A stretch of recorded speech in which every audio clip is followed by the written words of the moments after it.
The only life matter in this state today is that the Court of Appeal said status quo ante. I mean, status quo should remain.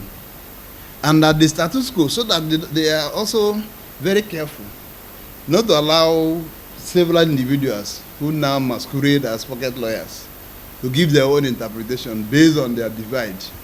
The Court of Appeal said status quo before the matter was at all instituted in any court.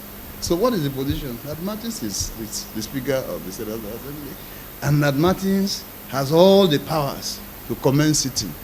And from what they have said, it means, of course, that all of the actions that were taken by the so-called three members who are even on suspension before this time, a speaker, one, deputy speaker, majority leader, three members, all the actions they had gotten involved in are also to that extent nullity.